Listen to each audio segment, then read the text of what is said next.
Bueno, siguiendo con esta serie de presentaciones, con el objetivo de auxiliarlos a resolver los problemas de Física 1 de Ingeniería, vamos a abordar este nuevo práctico que tal cual tienen en los enunciados, dimos a llamar dinámica del cuerpo rígido 1.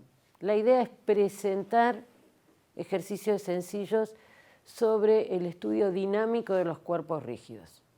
Y ahí hay dos palabras que ustedes ya conocen. Hablamos de dinámica, por lo tanto, lo que vamos a analizar es algún tipo de cuerpo, un sistema, que no está en equilibrio, sino que está interaccionando de alguna manera con el ambiente que lo rodea. Esa interacción no está equilibrada y provoca un cambio en el estado de movimiento del cuerpo. Y hablamos de cuerpo rígido porque ya estamos dejando de lado el tema de considerar todos los cuerpos como una sola partícula donde se concentra toda la masa. Vamos a hablar de cuerpo rígido, donde la definición la estamos dando con el nombre, es un cuerpo que no se deforma. Lo que estoy diciendo con eso, que si yo voy a analizar un cuerpo desde el punto de vista de considerarlo cuerpo rígido, interactúe como interactúe con el medio, la distancia entre dos puntos cualquiera de ese cuerpo rígido nunca va a cambiar. Un cuerpo que se mantiene con la misma forma, no vamos a hablar de deformaciones por ahora. Bien, vamos a presentar entonces el primer ejercicio que es muy sencillo, sobre todo para que incorporemos el concepto de inercia. Nosotros hasta ahora cuando hablábamos de una partícula, decíamos que había una magnitud, una característica que describía la capacidad que tenía esa partícula de oponerse a un cambio de movimiento. Como toda la partícula tenía o estaba concentrada en un punto, nos alcanzaba con considerar la masa. Por eso cuando planteamos la segunda ley de Newton, decíamos sumatoria de fuerza, masa por aceleración. Después fuimos avanzando un poco más. Dijimos, bueno, hablamos de un sistema de partículas, ahora de un cuerpo rígido, que no es otra cosa que un sistema de partículas. ¿Cuál es la diferencia? Que se mantienen rígidamente unidas y son muchas. Pues yo cualquier rígido, cualquier cuerpo, lo podría particionar en la cantidad de partículas que yo quisiera. Bien. Aparece en este caso, cuando empezamos a analizar la dinámica de cómo reacciona un cuerpo rígido cuando interactúa con el medio, cambiando su estado de movimiento, el concepto de inercia. Ya no solo me importa la cantidad de masa, sino cómo se distribuye esa masa en el espacio. De ahí la definición básica del momento de inercia de un cuerpo cualquiera, como la integral, el momento de inercia respecto de un eje, la integral de r cuadrado diferencial de masa. En un cuerpo, por ejemplo, como una esfera, como una varilla, como un cono, cuerpos de una geometría sencilla, conocida, R va a ser función de la masa y encontrando o resolviendo esta integral voy a encontrar la inercia. Bien, es un ejercicio típico que van a encontrar en cualquier libro de física. En este caso particular, ¿de qué se trata? De algo más sencillo todavía. Recuerden, el objetivo es básicamente familiarizarnos con el concepto de inercia. Se trata de tres partículas rígidamente unidas por varillas de masa despreciable. Recordemos siempre el concepto que quiere decir cuando digo de masa despreciable. No es que no existe. Si existe, tiene una masa, por ínfima que sea. Cuando digo masa despreciable, es que la masa de las partículas es un valor mucho mayor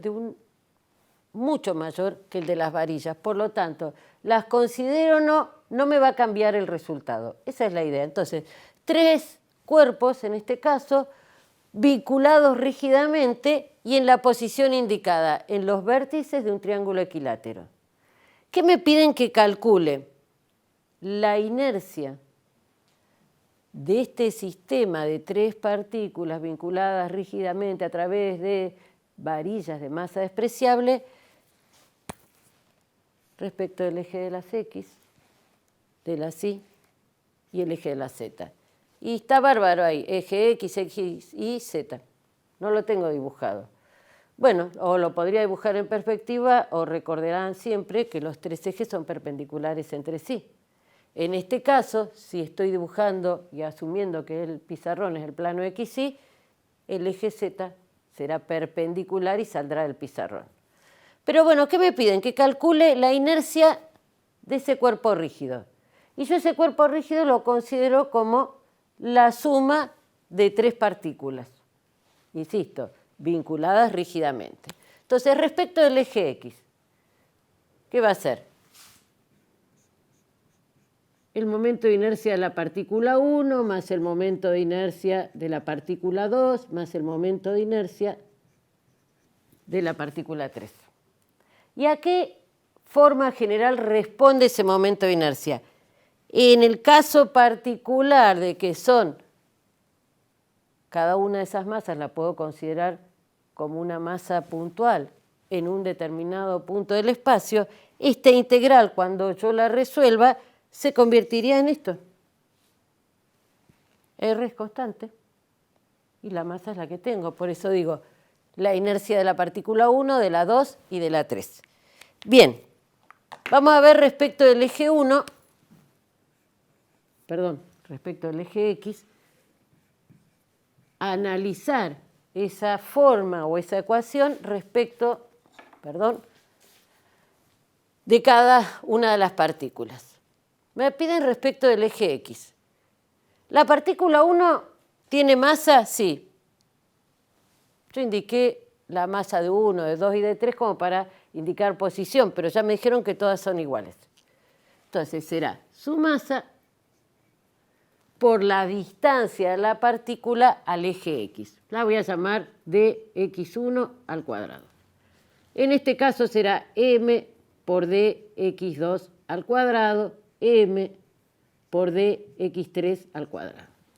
La masa es un dato. Ahora lo que tengo que analizar yo, me corresponde a mí analizar, son las distancias.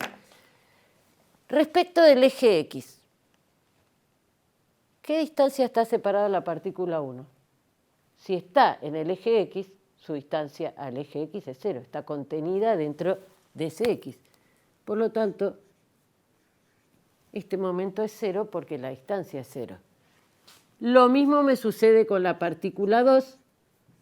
Por lo tanto, la inercia del conjunto respecto del eje XX termina siendo m por la distancia de la partícula 3 al eje de las X. Es lo que yo llamé d por d al cuadrado.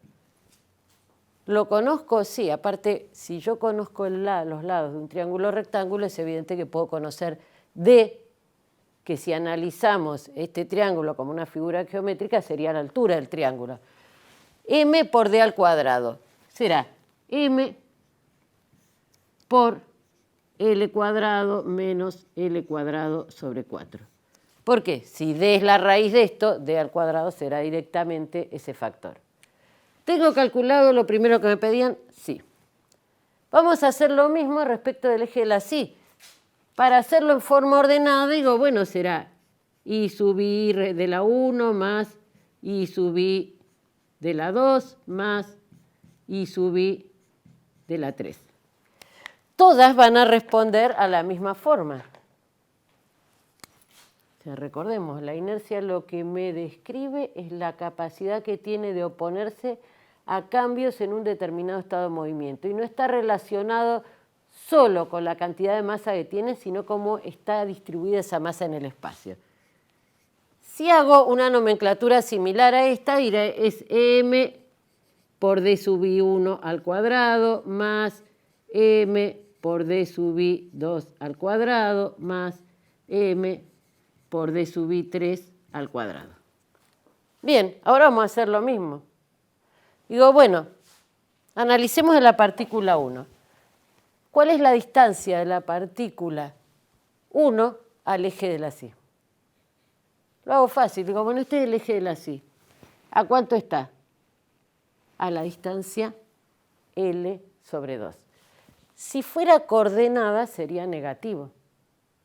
Pero acá yo estoy hablando de una distancia, una magnitud escalar. Y si me llegara a confundir y lo pusiera como negativo, como está siempre al cuadrado, independientemente de que sea negativo o positivo, voy a tener que sumar las inercias. Entonces me queda de la partícula 1, m por L sobre 2 al cuadrado. De la partícula 2, está en una posición simétrica, por lo tanto está a la misma distancia. En este caso su coordenada es positiva, lo voy a elevar al cuadrado. Más m por L sobre 2 al cuadrado, más la inercia de la partícula 3. ¿Qué pasa con la partícula 3? La partícula 3 está contenida en el eje de la sí, por lo tanto su distancia es 0. Su masa no es 0, pero sí su inercia. Bueno, tengo resuelto el problema, lo que a mí me estaban pidiendo. La inercia de ese cuerpo rígido compuesto por 3 partículas, como estos dos términos son iguales, si los dos términos son iguales pondré 2 veces m por L sobre 2 al cuadrado. Tengo resuelto la otra cosa que me pedían. Pero no me alcanzaba con eso. Tenía que calcular la inercia respecto del eje de la z. Bueno, vamos a hacer el mismo procedimiento. Será I sub z, z de 1 más I sub z, z de 2 más I sub z, z de 3. Utilizando la misma nomenclatura será m por d sub z al cuadrado 1 más m d sub z2 al cuadrado, m d sub z3 al cuadrado. Bien, arranquemos con la primera. M, datos. La distancia de la partícula 1 al eje de la z, ¿lo conozco? Acá está el eje de la z. La distancia, ¿cuánto es? Ya lo había utilizado. La distancia al eje que pasa por el punto O va a ser L sobre 2. Ahora vamos a la correspondiente a la partícula 2. Simétricamente ubicada, lo único que cambia en este caso es si quisiera calcular su coordenada, pero yo estoy analizando distancias, será m por L sobre 2 al cuadrado, más la distancia de la partícula 3 al eje que pasa por O. La tengo también, es D, m por D al cuadrado. Entonces será L cuadrado menos L cuadrado sobre 4. ¿Tengo resuelto el problema? Sí. ¿Qué me pedían? Calcular la inercia de ese sistema, de ese cuerpo rígido, 3 partículas vinculadas rígidamente por varillas de masa despreciable respecto de cada uno de los ejes.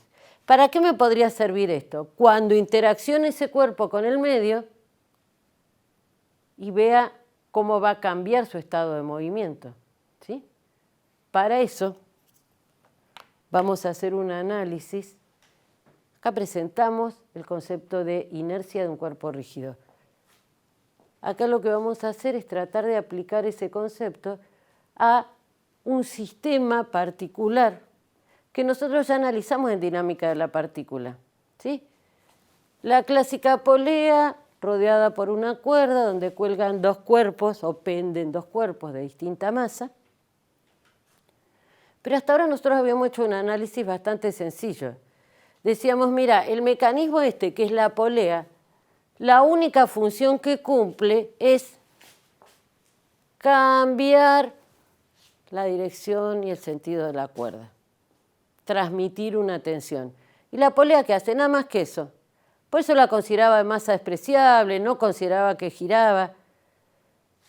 Ahora vamos a hacer el mismo análisis teniendo en cuenta cómo influye esa polea en el mecanismo. ¿Qué me dice lo que clásicamente conocemos como una máquina de Atwood? Bien, ¿cuál es el problema presentado?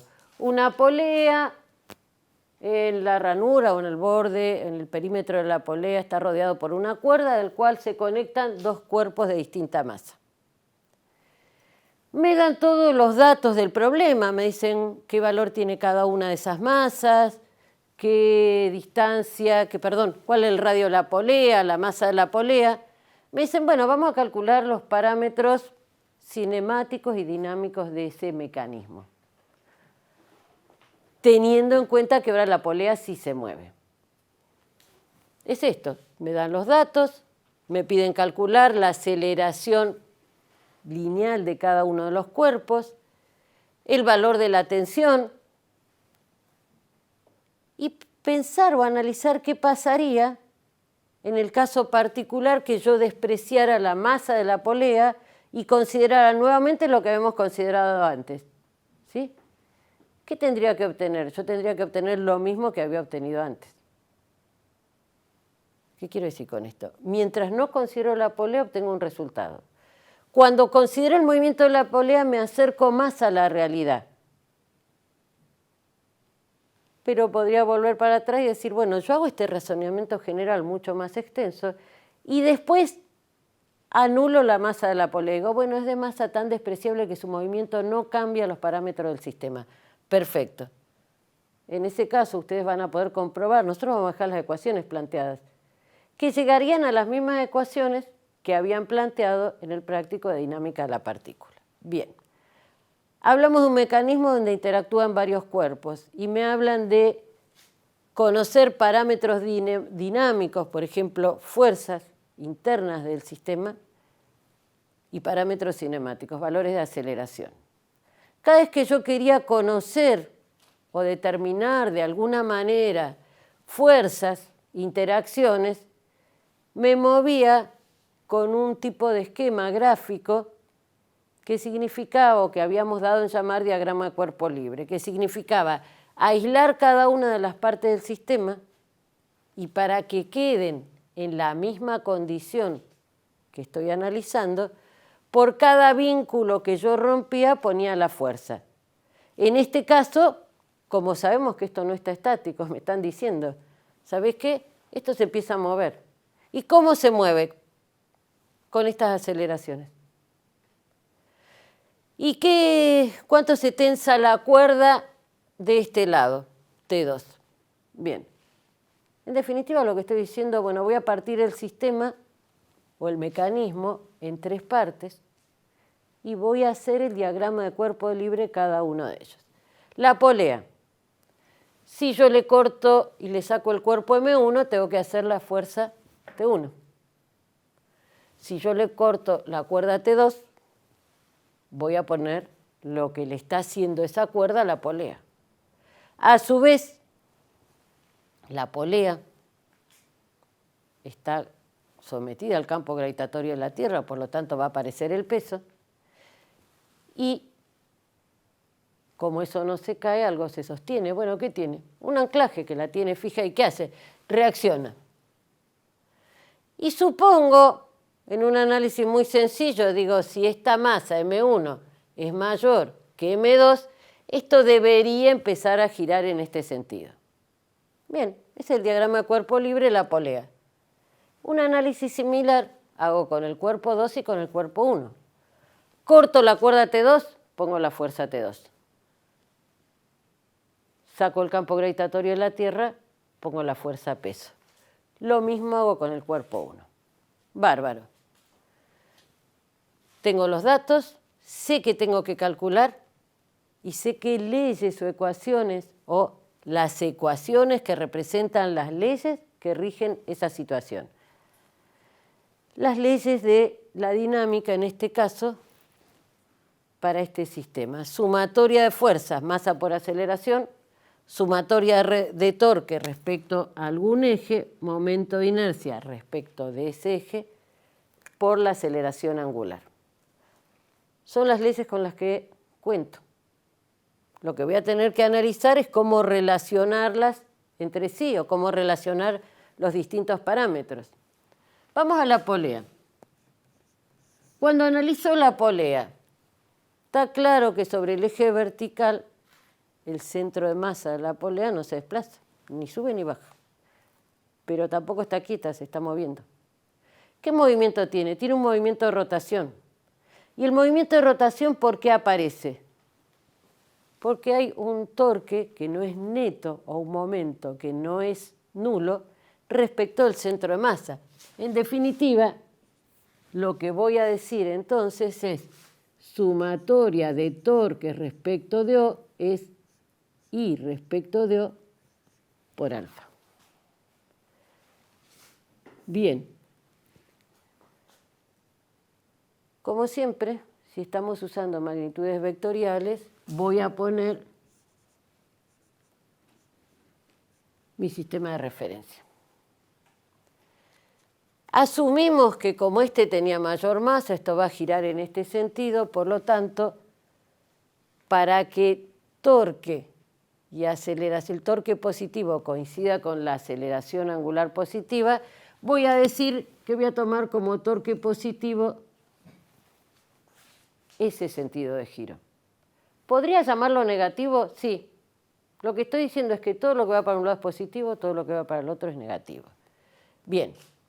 Respecto de O, ¿cuáles son las fuerzas cuya recta de acción no pasan por ese punto? O sea que sí tienen brazo de palanca. Tanto T1 como T2. La reacción pasa por el centro de masa, el peso también. Con esta convención que yo adopté para acompañar y poner que alfa es positivo, digo, bueno, el torque T1 tiene el mismo sentido que la aceleración angular. Bien, T1 por su brazo de palanca, que será el radio de la polea. En eso no hay ninguna discusión.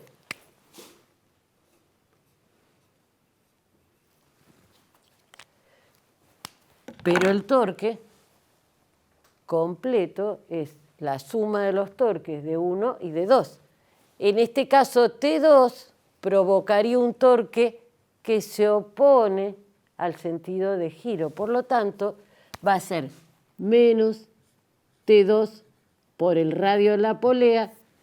Momento de inercia. Bien, como ustedes habrán visto en teoría, esta ecuación o esta integral, esta definición general de momento de inercia, para algunos cuerpos regulares ya la tenemos calculada, ya le hicimos esa integral.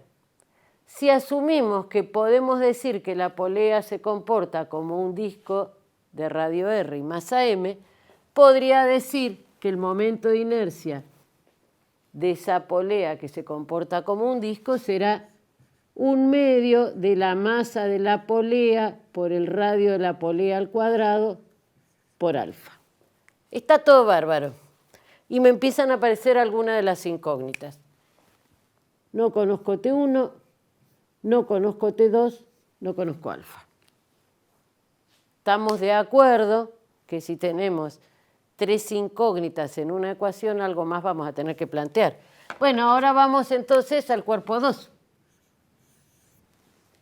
Podría decir, entonces, podría utilizar la segunda ley de Newton, sumatoria de fuerza, masa por aceleración. Bien. Fuerza, magnitud vectorial. Estamos en el plano, componentes X, componentes Y. Pero toda la situación se desarrolla en el eje de las Y. ¿Puedo plantear sumatoria de fuerza en la dirección de X igual a 0? Sí. ¿Qué voy a encontrar? Como decíamos en alguno de los ejercicios anteriores, 0 igual a 0. ¿Está bien? Sí. ¿Me aporta algo? No. Por lo tanto, voy a dejar indicado que voy a trabajar en el eje de las Y. ¿Y qué voy a decir? Sumatoria de fuerzas en la dirección de Y, M2 por A. Yo lo voy a llamar en principio A2 y A1 asociándolo al cuerpo. Vamos a analizar si tiene sentido que le ponga distintas aceleraciones o no. Bueno, ¿qué fuerzas intervienen? El peso, la tensión, el peso en sentido contrario. Para el sentido de referencia o el sistema de referencia adoptado, todo lo que va para abajo es negativo, por lo tanto sería menos M2 por A2. Segunda ecuación. Aparece T2, que ya la tenía marcada como incógnita, pero me aparece, tengo una ecuación más, pero una incógnita más. Bueno, vamos a seguir avanzando con esta manera de plantear las cosas. Dije, plasmé en ecuaciones lo que sucede o lo que analicé en el diagrama de cuerpo libre de la polea. Ahora en el cuerpo 2, ahora en el cuerpo 1. Situación similar. Estamos en el plano, por lo tanto la sumatoria de fuerza tendría que ser 0. Fuerza en el plano, componente X, componente Y. ¿Voy a plantear en X? No, porque ya sé que voy a llegar a que 0 es igual a 0, que no me aporte información. Por lo tanto, voy a decir, voy a trabajar en la dirección de Y. Fuerzas. T1 apunta para arriba. Peso apunta hacia abajo. Aceleración. Acá hay algo que, bueno, ahora lo vamos a ver. Menos M1 por A1. Fíjense que acá hay una cierta incoherencia, porque yo estoy diciendo que el cuerpo M1 baja. Si esto está bajando, esto no podría bajar, esto tendría que subir. Por lo tanto, vamos a hacer una corrección acá y voy a decir, ¿qué me pasaría si yo lo dejara así cuando calcule A2? Me va a dar un valor negativo. ¿Y qué me está diciendo? Te equivocaste cuando lo resolviste o cuando lo planteaste. ¿Cuál es el tema acá? Que yo digo, bueno, acá es evidente, en otros sistemas no es tan evidente, entonces tengo que suponer una forma de movimiento y después analizarlo. Pero acá, en realidad, voy a decir, bueno, ¿para qué? Voy a calcular para que me dé negativo si ya sé que si esto baja, A2 tendría este sentido. Y en ese caso, ¿qué es lo que se modifica? La ecuación esta. ¿En qué? En que la aceleración tiene el mismo sentido que T2, por lo tanto es positivo. O sea, es M2 por A2. Bien, dicho esto, digo, bueno, en esta ecuación que tengo, T1, que ya lo tenía como incógnita, así que no voy a agregar una incógnita más, M1, GM1, A1. Sigo agregando ecuaciones, pero sigo agregando incógnitas. T1, 1, 2, 3, 4, 5. 3 ecuaciones. De alguna manera tengo que encontrar 2 ecuaciones más. Entonces ya no me alcanza con las leyes de la dinámica, sino que ahora voy a analizar a través de las leyes o las ecuaciones de la cinemática. Voy a analizar el movimiento. Primero, ¿qué voy a decir? Todos los puntos de la cuerda van a tener que tener exactamente la misma aceleración, pues si no, la cuerda se estaría deformando. ¿Qué aceleración? La aceleración tangencial de un punto de la periferia de esa polea. Entonces, ¿qué quiero decir con eso? Que A1, A2, la voy a llamar A. ¿Por qué? Porque es la misma. Por lo tanto, ahora digo, ya no tengo 2 incógnitas, A1 y A2. Acá tengo una incógnita y acá tengo una incógnita. Tengo una ecuación más. Pero hay algo más que tengo que relacionar y que voy a poner en una ecuación, lo que dije recién.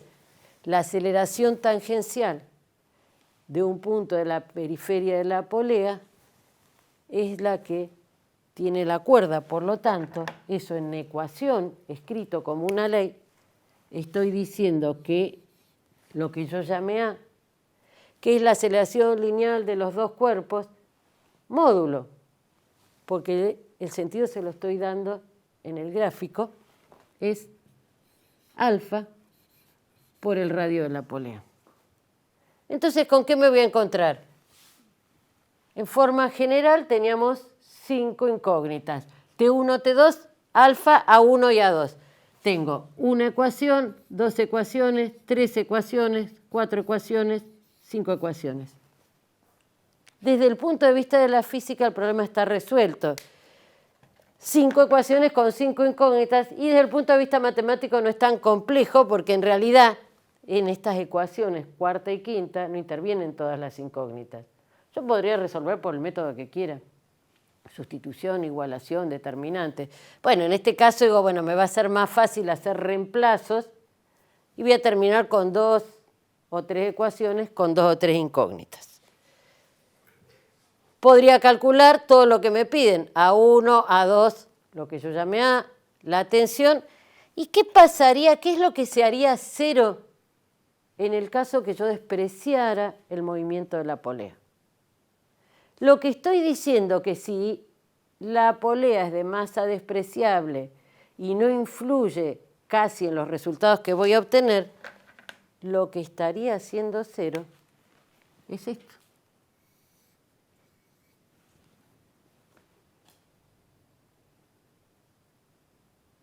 En ese caso, si esto es cero, T1 es igual a T2. Por supuesto que A1 sería igual a 2, sería igual a A. Y si ustedes se toman el trabajo en estas ecuaciones de hacer este detalle especial o tener en cuenta esto, se van a dar cuenta que van a llegar a las mismas ecuaciones del práctico de dinámica de la partícula. Por lo tanto, este es el caso más general de todos. Si yo tuviera que resolver, digo, bueno, yo resuelvo esto. Si después alguno es cero, es bastante fácil. Cuando yo tengo las ecuaciones generales que representan una situación y después me dicen, bueno, pero en este caso particular la masa de la polea es despreciable. Bueno, le pongo cero a la masa de la polea y veo cómo cambian esas ecuaciones que planteamos, la 1, la 2, la 3, la 4 y la 5, que son las ecuaciones que rigen esta situación.